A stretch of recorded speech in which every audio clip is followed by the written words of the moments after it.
মুরলির তারিখ এপ্রিল 2024। ওম শান্তি। মধুবন থেকে বাপদাদা বলছেন, মিষ্টি বাচ্চারা, এই ওয়ান্ডারফুল পাঠ অসীম জগতের বাবা এসে পড়াচ্ছেন।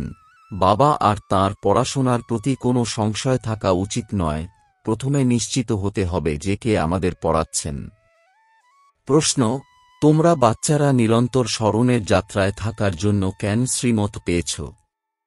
উত্তর: কেননা শত্রুরূপে মায়া এখনও তোমাদের পিছনে পড়ে আছে, যে তোমাদের অধঃপতন ঘটিয়েছে। এখনও সে তোমাদের পিছু ছাড়বে না, সেই জন্য অসাবধান হয়ো না। যদিও তোমরা সঙ্গম যুগে রয়েছ, কিন্তু অর্ধকল্প ধরে মায়ার বশীভূত ছিলে, সেই জন্যই এত শীঘ্র মায়া ছাড়বে না। স্মরণ করা ভুলে যাওয়াতেই মায়া এসে বিকর্ম করিয়েছে। সেই জন্যই সাবধান হতে হবে। আসুরিক মতে চলা উচিত নয়। ওম শান্তি। এখন বাচ্চারাও আছে, বাবাও আছেন। বাবা অনেক বাচ্চাদের বলবেন, ওহের বাচ্চারা। সব বাচ্চারাও তারপর বলে উঠবে, ও বাবা। এখানে বাচ্চা অনেক। তোমরা এখন বুঝেছ এই জ্ঞান আমরা আত্মাদের জন্যই। এক বাবার অসংখ্য বাচ্চা। বাচ্চারা জানে বাবা শিক্ষা প্রদান করতে এসেছেন। তিনি প্রথমে বাবা, তারপর শিক্ষক, তারপর গুরু। এখন বাবা তো বাবাই, যিনি পবিত্র হওয়ার জন্য স্মরণের যাত্রা শেখান। বাচ্চারা এও জানে এই পড়াশোনা হল ওয়ান্ডারফুল। ড্রামার আদিমধ্যান্তের রহস্য বাবা ছাড়া আর কেউ বলতে পারবে না, তাই তাকে অসীম জগতের পিতা বলা হয়। এই নিশ্চয় তো বাচ্চাদের মধ্যে বসতে হবে, এর মধ্যে সংশয়ের কোনো প্রশ্ন উঠতেই পারে না। অসীম জগতের এই পড়াশোনা অসীম জগতের বাবা ছাড়া আর কেউ পড়াতে পারবে না। আহ্বান করা হয়, বাবা এসো, আমাদের পবিত্র জগতে নিয়ে চলো। কেননা এ হল পতিত জগৎ। পবিত্র জগতে নিয়ে যান বাবা। ওখানে অর্থাৎ সত্য যুগে তো বলবেই না, বাবা এসো, পবিত্র জগতে নিয়ে চলো। বাচ্চারা জানে আমাদের অর্থাৎ আত্মাদের পিতা হলেন উনি, তখনই দেহ ভাবছিন্ন হয়ে যায়। আত্মা বলে উনি আমাদের বাবা।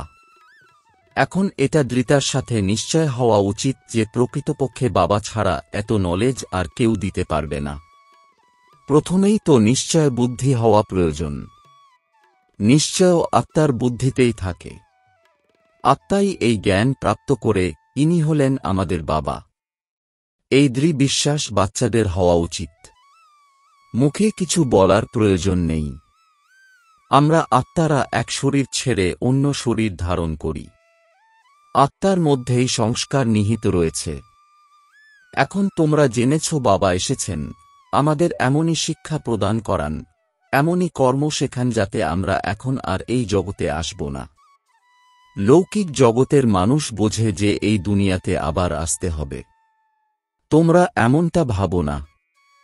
তোমরা এই অমর কথা শুনে অমরপুরীতে যাও। অমরপুরী অর্থাৎ যেখানে সব সময় অমরত্ব থাকে, অর্থাৎ অকালে মৃত্যু হয় না। সত্যযুগ ত্রেতাযুগ হল অমরপুরী। বাচ্চাদের কত খুশি হওয়া উচিত। এই পড়াশোনা বাবা ছাড়া আর কেউ পড়াতে পারে না।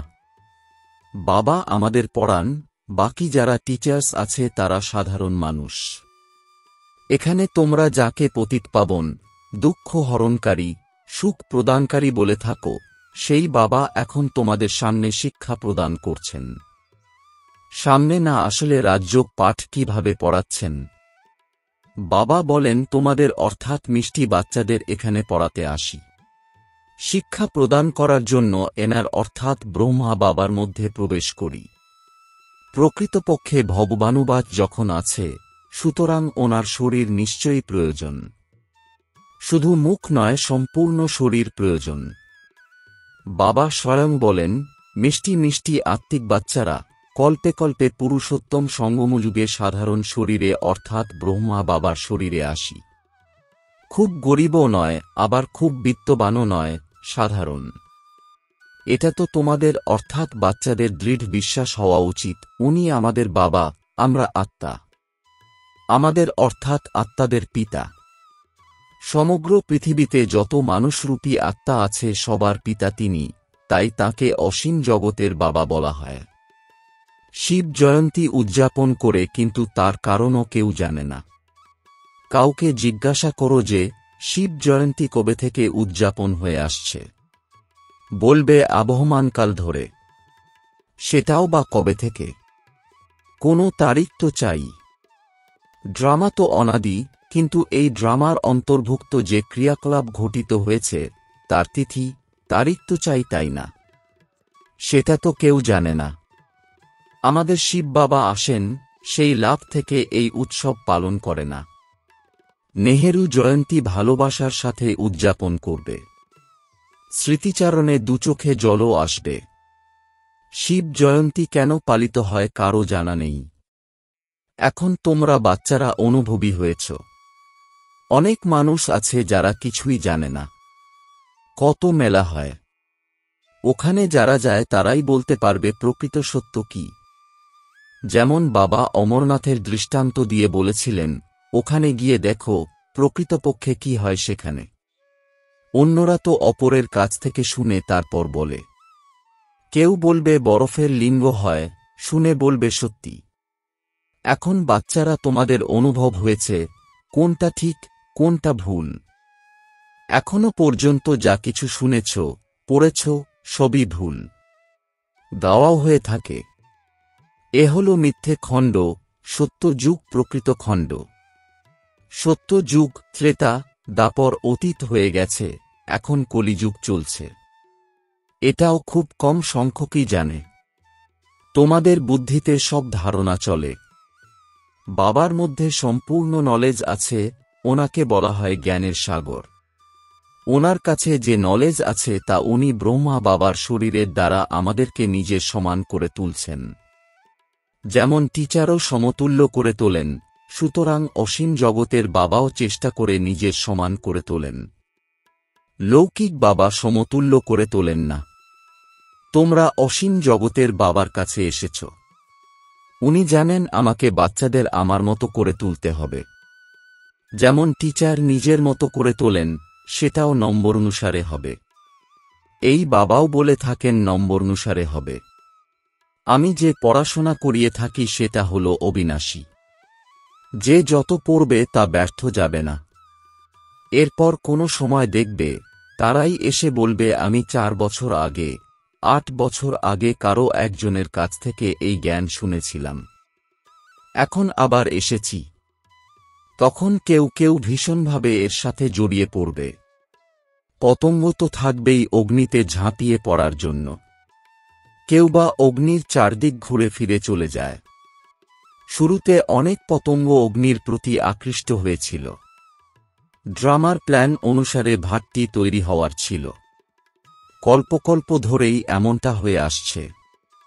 যা কিছু অতীতে হয়েছে, কল্প পূর্বেও এমনই হয়েছিল, আবারও তাই হবে।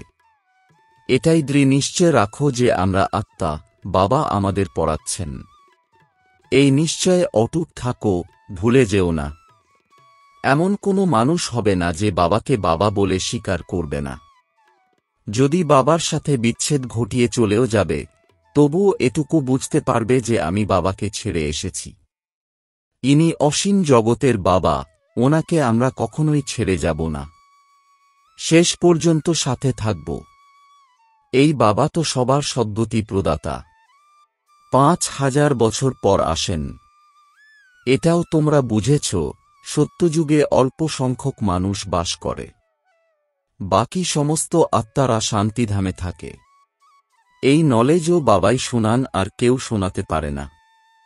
কারো বুদ্ধিতেই ধারণ হবে না। তোমাদের অর্থাৎ আত্মাদের পিতা তিনি। তিনি চৈতন্য বীজরূপ। কোন নলেজ দেবেন? সৃষ্টিরূপী বৃক্ষের রচয়িতা নিশ্চয়ই রচনার নলেজই দেবেন। তোমরাও কি জানতে সত্য যুগ কবে ছিল, তারপর কোথায় গেছে? এখন তোমরা সামনে বসে আছো, বাবা কথা বলছেন। তোমরা পাক্কা নিশ্চয় করে থাকো যে ইনি আমাদের অর্থাৎ সমস্ত আত্মাদের বাবা, আমাদের শিক্ষা প্রদান করছেন। ইনি কোনো শরীরধারী শিক্ষক নন। এই ব্রহ্মা বাবার শরীরে শিক্ষা প্রদানকারী নিরাকার শিব বাবা বিরাজমান। উনি নিরাকার হয়েও জ্ঞানের সাগর, মানুষ তো বলে ওনার কোনো আকার নেই। মহিমা করে গীত গেয়ে থাকে, জ্ঞানের সাগর, সুখের সাগর, কিন্তু কিছুই বোঝে না। ড্রামা অনুসারে অনেক দূরে চলে গেছে, বাবাই কাছে টেনে আনেন। এটা তো ৫,০০০ বছরের কথা। তোমরা বুঝেছ, প্রতি ৫,০০০ বছর পরে বাবা আমাদের শিক্ষা প্রদান করতে আসেন। এই নলেজ আর কারো কাছ থেকে পাওয়া যাবে না। এই নলেজ হল নতুন সৃষ্টির জন্য। কোনো মানুষ এই নলেজ দিতে পারবে না, কেননা ওরা তমপ্রধান হয়ে গেছে। ওরা কাউকে শতপ্রধান করে তুলতে পারবে না। ওরা তো তমপ্রধান হয়েই চলেছে। তোমরা এখন জেনেছ, বাবা আমাদের এনার মধ্যে প্রবেশ করে বলছেন, বাচ্চারা গাফিলতি করো না, শত্রু এখনও তোমাদের পিছনে রয়েছে, যে তোমাদের অধপতিত করেছে। শত্রু এখনও তোমাদের পিছু ছাড়বে না। যদিও তোমরা সঙ্গম যুগে রয়েছ, কিন্তু অর্ধকল্প ধরে তোমরা শত্রুর বশীভূত ছিলে, সুতরাং এত শীঘ্র সে তোমাদের ছাড়বে না, সাবধান না হলে। স্মরণে না থাকলে আরও বিকর্ম করাবে। তারপরও কিছু না কিছু চড় এসে পড়বে। এখন দেখো মানুষ কেমন নিজেকেই নিজে চড় কষায়। কত কি বলে দেয়। শিবশঙ্করকে এক বলে দেয়, ওদের পদমর্যাদা সেটা কি? কত পার্থক্য! শিব তো হলেন সর্বোচ্চ ভগবান, শঙ্কর দেবতা। তারপরও শিবশঙ্কর একত্রে কিভাবে বলে? দুজনের পার্টি আলাদা আলাদা। এখানেও অর্থাৎ লৌকিক জগতে অনেকের এমন সব নাম আছে, রাধাকৃষ্ণ, লক্ষ্মীনারায়ণ, শিবশঙ্কর। দুটো নামই একত্রে নিজের জন্য রেখেছে। সুতরাং বাচ্চারা বুঝেছে, এই সময় পর্যন্ত বাবা যা কিছু বুঝিয়েছেন তা আবার রিপিট হবে। অল্প সময় বাকি আছে। বাবা তো বসে থাকবেন না। বাচ্চারা নম্বর অনুসারে অধ্যয়ন করে সম্পূর্ণ কর্মাতীত হয়ে যাবে। ড্রামানুসারে মালাও তৈরি হয়ে যাবে। কোন সে মালা? সব আত্মাদের মালা তৈরি হবে, তবেই ফিরে যাবে। মালা নম্বর অনুসারে তোমাদের হবে। শিব বাবার মালা অনেক বড়। ওখান থেকেই নম্বর অনুসারে রোল প্লে করতে আসবে। তোমরা সবাই বাবা বাবা বলে ডাকো। সবাই এক মালার দানা। সবাইকে বিষ্ণু মালার দানা বলা হবে না। এসবই বাবা বসে পড়ান। সূর্যবংশী হতেই হবে। সূর্যবংশী চন্দ্রবংশী যা অতীত হয়ে গেছে আবার তৈরি হবে। ওই পদ পঠন পাঠনের দ্বারাই প্রাপ্ত হয়। বাবার শিক্ষা গ্রহণ ছাড়া ওই পদ প্রাপ্ত হবে না। চিত্রগুলি তো রয়েছে, কিন্তু কেউ এমন তৎপরতা দেখায় না যে আমরা এদের মতো হতে পারি। সত্য নারায়ণের কথা শোনে। গরুড় পুরাণে এমন সব আছে যা মানুষকে শোনানো হয়। বাবা বলেন, এই বিষয়ে বৈতরণী নদী ভয়াবহ। মূলত ভারতের জন্যই বলা হয়। বৃহস্পতির দশা ভারতের উপরেই অবস্থান করছে। বৃক্ষপতিও ভারতবাসীদেরই পড়ান। অসীম জগতের বাবা বসে অসীম জগতের কথাই বোঝান। দশা অবস্থান করে। রাহুর দশা চলাকালীন বলা হয় দান দিলেই গ্রহণ থেকে মুক্ত হবে। বাবাও বলে থাকেন, এই কলিযুগের শেষে সবার উপরেই রাহুর দশা অবস্থান করছে। এখন আমি বৃক্ষপতি ভারতে এসেছি বৃহস্পতির দশা প্রতিষ্ঠা করতে। সত্যযুগে বৃহস্পতির দশা ভারতেই ছিল। এখন চলছে রাহুর দশা। এসবই অসীম জগতের কথা। এসব কথা কোনো শাস্ত্র ইত্যাদিতে নেই। এসব ম্যাগাজিন ইত্যাদি তাদেরই ধারণা করাবে যারা প্রথমে কিছু না কিছু বুঝেছিল। ম্যাগাজিন পড়ে আরও ভালো করে বোঝার জন্য দৌড় লাগাবে। বাকিরা তো কিছুই বুঝবে না। যে অল্প পড়ে ছেড়ে দিয়েছে তার মধ্যেও অল্প জ্ঞানের ঘৃত অর্পণ করলে সেও সজাগ হয়ে পড়ে। জ্ঞানকে ঘৃত বলা হয়। নিভে যাওয়া দীপককে, অর্থাৎ এখানে আত্মাকে বাবা এসে জ্ঞানের ঘৃত অর্পণ করছেন। বাবা বলেন, বাচ্চারা, মায়ার তুফান এসে দীপকে অর্থাৎ আত্মাকে নিভিয়ে দেবে। বন্যী পতঙ্গ কেউ মত্ত অর্থাৎ ঈশ্বরীয় নেশায় হয়ে পুড়ে মরবে অর্থাৎ সম্পূর্ণ সমর্পণ। কেউ বা ঘুরে ফিরে চলে যাবে। প্র্যাকটিক্যালি এখন সেটাই হচ্ছে। নম্বর অনুসারে সব পতঙ্গ প্রথম তো সম্পূর্ণরূপে বাড়িঘর ছেড়ে চলে আসে বন্যী পতঙ্গ রূপে, ঠিক যেন লটারি প্রাপ্ত হয়েছে। যা কিছু অতীতে হয়েছে তোমরাও সেটাই করবে। যদিও চলে গেছে এমনটা ভেবো না যে স্বর্গে যেতে পারব না। বন্যী পতঙ্গ হয়ে দৈত্যের প্রতি আকৃষ্ট হয়েছ, তারপর মায়া এসে হারিয়ে দিয়েছে, সুতরাং পথ কম হয়ে যাবে। ক্রমিকানুসারেই তো নম্বর হবে। অন্যান্য সৎসঙ্গে কারো বুদ্ধিতে এসব ধারণা হবে না, তোমাদের বুদ্ধিতে আছে। বাবার সৃষ্টি নতুন দুনিয়াতে যাওয়ার জন্য আমরা সবাই নম্বর অনুসার পুরুষার্থ অনুসারে শিক্ষা গ্রহণ করছি। আমরা অসীম জগতের বাবার সামনে বসে আছি। এটাও জেনে গেছ আত্মা দৃশ্যমান হয় না, আত্মাকে দিব্যদৃষ্টি দিয়ে দেখতে হয়। আমরা আত্মারাও ছোট বিন্দু স্বরূপ, কিন্তু দেহ বোধ ছেড়ে নিজেকে আত্মা মনে করা, এটাই হল উচ্চ স্তরের পঠন পাঠন। লৌকিকের পঠন পাঠনে যে সাবজেক্ট ডিফিকাল্ট হয় তাতে বিফল হয়।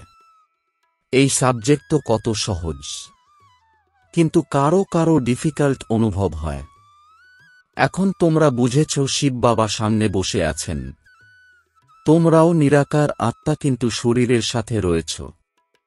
এইসব কথা অসীম জগতের বাবাই শোনান, আর কেউ শোনাতে পারে না। তারপর কি করা উচিত? ওনাকে ধন্যবাদ দেবে না। বাবা বলেন এই অনাদি ড্রামা পূর্ব নির্ধারিত। আমি নতুন কথা কিছু বলি না, ড্রামানুসারে তোমাদের পড়াই। ধন্যবাদ তো ভক্তি মার্গে দেওয়া হয়। শিক্ষক বলবে স্টুডেন্ট ভালো করে পড়লে আমার সুখ্যাতি হবে, স্টুডেন্টকে ধন্যবাদ জানানো হয়। যে ভালোভাবে পড়ান আর যে পড়ে তাকে ধন্যবাদ দেওয়া হয়। স্টুডেন্টও তারপর টিচারকে ধন্যবাদ জানায়। বাবা বলেন মিষ্টি বাচ্চারা বেঁচে থাকো, এইভাবেই সার্ভিস করো। কল্প পূর্বেও করেছিলে। আচ্ছা, মিষ্টি মিষ্টি প্রশিক্ষার্থী বাচ্চাদের মাতাপিতা বাপদাদার স্মরণসহ স্নেহসুমন আর সুপ্রভাত। আত্মিক পিতার আত্মিক বাচ্চাদেরকে জানাচ্ছি নমস্কার। ধারণার জন্যে মুখ্য সার: ১. সর্বদা এই ঈশ্বরীয় নেশা আর নিশ্চয় জ্ঞান থাকে যে আমাদের শিক্ষা প্রদানকারী কোনো শরীরধারী শিক্ষক নন। স্বয়ং জ্ঞানের সাগর নিরাকার শিব বাবা শিক্ষক রূপে আমাদের পড়াচ্ছেন। এই পঠন পাঠনের মাধ্যমেই আমাদের শতপ্রধান হতে হবে। ২. আত্মারূপী দীপক এ প্রতিদিন জ্ঞানের ঘৃত অর্পণ করতে হবে। জ্ঞান ঘৃতের দ্বারা এমনই প্রজ্বলিত করে তুলতে হবে যাতে মায়ার কোনো তুফান নাড়াতে না পারে। সম্পূর্ণ বন্যী পতঙ্গ হয়ে সমর্পিত হতে হবে। বরদান: সদা এক বাবার স্নেহে সমাহিত হওয়া সহযোগী বা সহযোগী আত্মা ভব। এর বিস্তার: যে বাচ্চাদের বাবার প্রতি অতি স্নেহ আছে, সেই স্নেহী আত্মারা সর্বদা বাবার শ্রেষ্ঠ কার্যে সহযোগী হবে, আর যে যত সহযোগী ততই সহযোগী হয়ে যাবে। বাবার স্নেহে সমাহিত হওয়া সহযোগী আত্মা কখনো মায়ার সহযোগী হতে পারে না। তার প্রত্যেক সংকল্পে বাবা আর সেবা থাকে। সেই জন্য যখন ঘুমায় তখনও অনেক আরামের ঘুম ঘুমায়, শান্তি আর শক্তি প্রাপ্ত হয়। নিদ্রা হবে না, যেন উপার্জন করে খুশিতে শুয়ে আছে, এতটাই পরিবর্তিত হয়ে যায়। স্লোগান: প্রেমের অশ্রু হৃদয়ের ডিব্বাতে মতি হয়ে যায়। ওম শান্তি।